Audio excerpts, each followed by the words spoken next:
this much to do and you have this much time to do it. It's got to be done by this particular day and just get it done. Find a job, not just for the paycheck, but think about what you learn from this job. Try to put yourself in a position where you can actually grow and learn, from the position, even if the pay is lower or whatever. So at the time we were like, let's make a game. But none of us knew anything about making games. We didn't know how to program, we didn't know how to do 3D. We really wanted to make our own IPs and develop this game. And I think in life sometimes you decide, this is what I want to do. How badly do I want to do it? Yeah. Weird enough, the more you can't do it, the more you want to do it.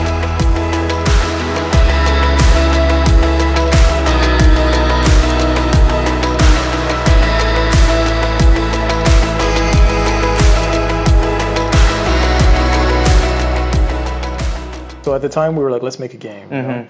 But none of us knew anything about making games.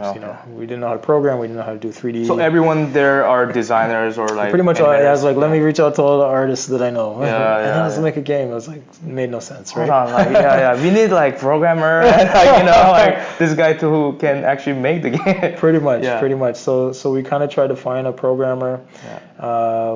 We connected with this guy a little bit after that named Tony Tai. Who's just like, if you need someone to get stuff done, he just makes things happen.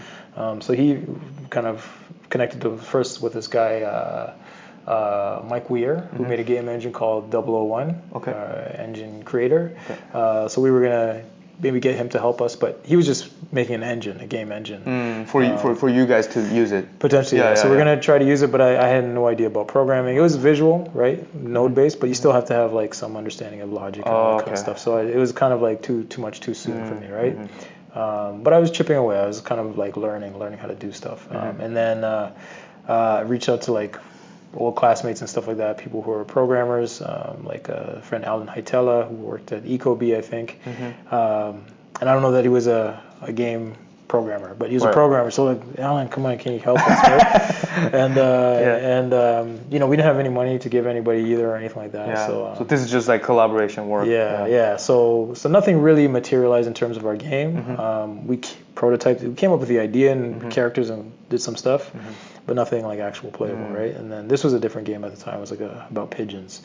And then through all this process, like starting the studio and kind of trying to get freelance work, we did some design work here and there. But we really wanted to make our own IPs, like develop this game, and I was like, let me try to at least work in a game studio so that I can. So you can get some experience. I can get some experience and maybe meet some people who can make games. I took a job at Game Loft, right, which was pretty cool. You kind of worked there as a like concept artist. I was a concept artist, but it was a really kind of nice atmosphere. Like no one was really breathing down your neck in terms of what to do and all that kind of stuff. But at the same time, I had just had a daughter, and the hours were getting a little crunchy. So I wasn't getting any time to see my daughter. So I decided to not renew there and instead take a more hopefully family kind of friendly job at Chorus. At Nelvana. So working on Bubble Guppies. And so Bubble Guppies was good, but then that got crunchy too. Those of you like maybe who are students or who never work in the industry, so when you say crunchy, so that means like maybe you can explain about like so crunchy is basically like especially in television, I would imagine, maybe more so than feature. And most of my experience was in television animation or video games. And crunchy is like basically you have this much to do and you have this much time to do it. It's got to be done by this particular day and just get it done, So if you have to stay late and kind of, do evenings, weekends or whatever, like you have to do it. You just get it done. And then once you're done that, we're going to have another 2-week crunch where you have to go through the same process again, right? Normally, so when you work on the Bubble Guppy? So how long was that crunch time? Like, it's not gonna be like crunch time all the time. It was like 2 weeks. It wasn't always crunchy, but it was a combination of like a lot of revisions. And revisions from like client or revisions from so like the we'd have internal visions. So they have a very high standard for the show. Anytime you have a high standard, like you're gonna get feedback. You're gonna get revisions, right? So we had internal revisions, from our art lead, then our art director, and then potentially the director, and then beyond that, at the Nickelodeon level, right? They're also going to have their round of revisions. So the internal team is going to try to, anticipate what the client, in this case Nelvana, was going to say, and kind of flag anything as a problem, first. And so then we send it to the client. So we might have a few rounds of internal revisions, and then the external revisions, right? So it's back and forth. Yeah. It's a lot of back and forth. I want stuff to get done and completed and approved. So that covers that experience.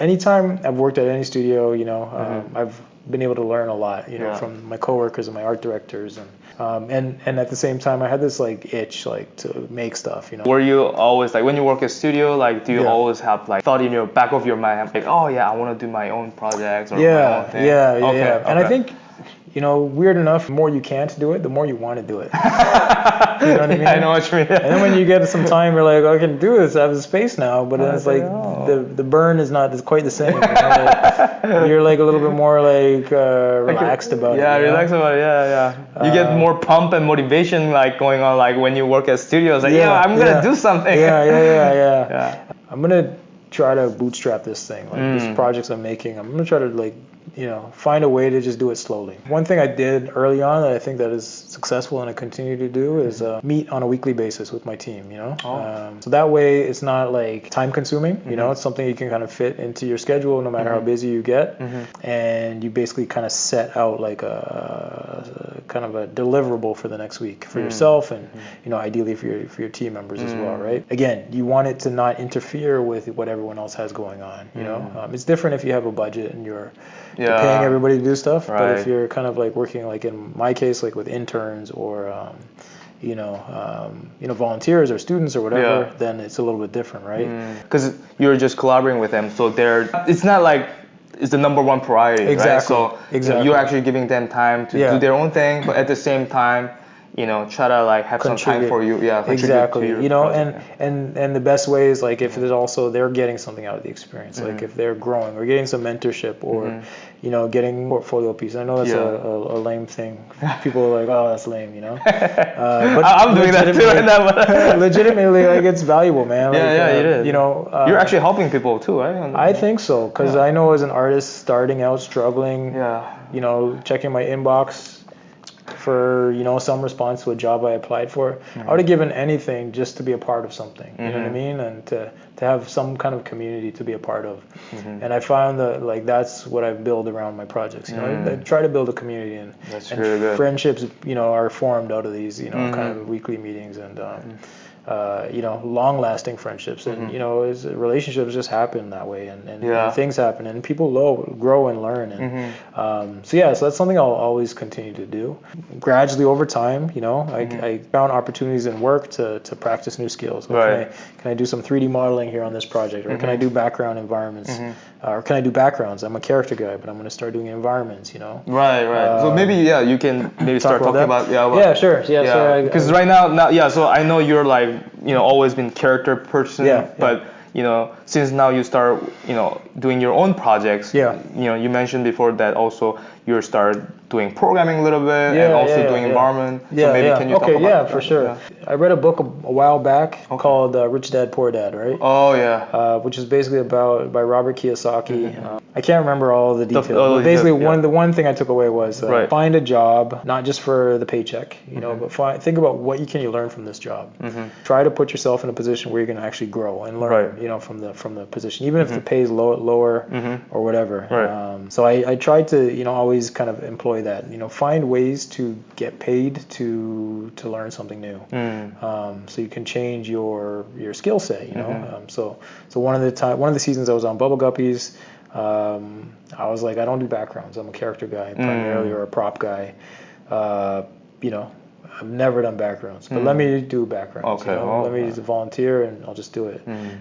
So they let me become the environment guy. Okay.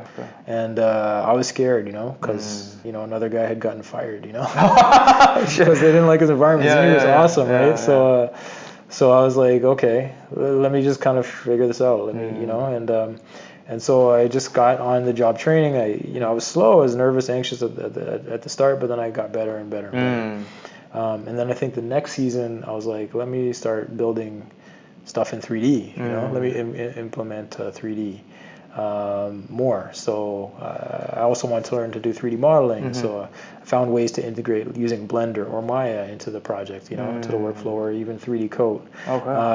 Master those kind of tools and those new skill sets, that I could also apply to what I was doing, but then, take into my own personal projects and kind of do stuff there as well. And beyond that, like I was always carving out a little bit of time, at home to practice, do daily sculpting or, do something that I didn't already know how to do.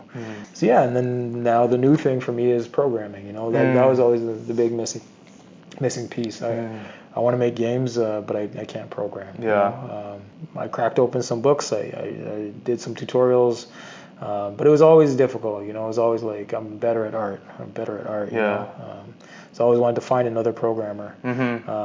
But then my programmers kept falling through. Right? So then I was like, and it's not from their fault. Like I was busy too. Like I wasn't able to kind of consistently work on stuff, right? Because I've got like family and mortgage and job and teaching and all this stuff, right? And so basically, I eventually came to the realization that, like, I'm just gonna have to learn. I'm gonna learn programming. And faith for me kind of ties into a lot of them. Like this is what God just is asking me to do. I just have to do it all.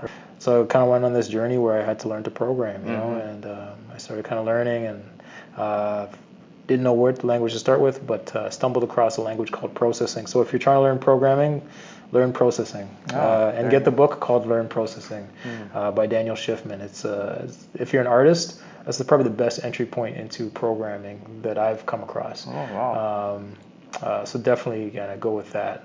And then got a job at Durham College, teaching in their program there as a concept artist. So that's kind of in my wheelhouse. And then, one of the teachers left, and they needed someone who could teach 3D modeling and rendering in Unreal and rigging and all this kind of stuff. And I was like, I don't know how to do any of that.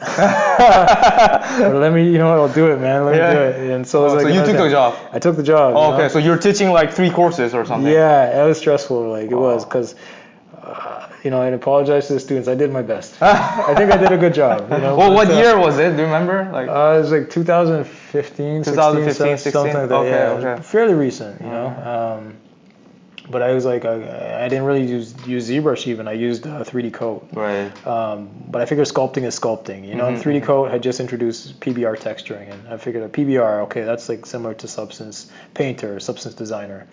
And then Unreal was the big mystery. Like I had never touched it, but I'm like, if I want to make games, this is an ideal opportunity to force myself to have to learn this stuff, So yeah, 2 years I taught those classes, and I really worked with some really amazing students at Durham College, like really, really good students, and a lot of them are doing great stuff now. And I taught them like to make up for the fact that I wasn't expert on like some of the technical stuff. I taught them more like the artistic stuff, like the design principles and all that kind of stuff that really makes a difference. Like where to put your lights, what do you want to accentuate, how do you want to choose colors, to make the right things pop. How do you frame things up? How do you compose things? Because everything that happens in 3D is the same as it would be in 2D. 2D, yes. You know what I mean? All those 2D considerations, they 100% apply to 3D. So basically, so they ended up like doing good stuff. So I was like, okay.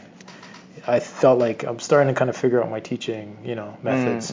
I started getting confidence in, the way I was teaching things, and then. An opportunity came up at UOIT, which is the university on the same campus as Durham College. But I don't have like I'm not an academic. Like I didn't get a degree or anything like that. I went to college. I got a diploma. Right. But I looked at what they're looking for, and I was like, I can do all that stuff. I think I'm the right fit. So I applied just for the heck of it, and they called me in for an interview, and then they offered me a full-time position, so that was like the dream. That was like I was angling for a while, because that would allow me to, pay my bills and all that kind of stuff, but give me the freedom of time to still pursue, development on my projects. And also that development on my project would in turn enhance my teaching and enhance my skill set, so I could give back to students. So it was a kind of nice synergy happening, right? It was like a nice. That's kind of brought me to where I am now. So I've been teaching at UOIT for 2 years. Okay. Working on my project for 2 years. So that's why you moved to Oshawa now, right? So I moved to Whitby actually because I had kids. Oh, you had kids. We lived in Toronto. And yeah. We need more space for what we want. We're looking at Whitby, right? Yeah. Durham region. So I ended up out there, and for a few years I was commuting, into the city, taking the GO train. But now it's like pretty close, right? So so yeah, it's been a lot of blessings, but a lot of like trials and to get here. But I think in life sometimes you decide this is what I want to do, and how badly do I want to do it? Yeah. And am I willing to go through the trials and tribulations to change, from one kind of path to another path? You have to go off road a little bit, to get onto the other tracks. So there's actually some question I want to ask, but for sure. I think you already answered most of the question already, because there's some question that I wanted to ask about how do you get into industry, but I already talked about it. Yeah. Also, I think there's I wanted to talk about also struggles and obstacles, but you already mentioned it, so that's all good. That's all good. Nice. That's why I was just listening all that, and it's amazing. Okay, cool. Basically, Gladiatron is a sci-fi, cyberpunk. I just set it up this level so that there's a few enemies to kill. There are these enemies here, which basically if they see you, you'll this looks good, man. you'll lose a level. So I've got some kind of nice post-processing on the dash. Got hover ability. Yeah, I like this one. That's the most recent one I think. Yeah. This was just reworking the character. This is a nice environment too. So you can yeah, this is work in progress, yeah.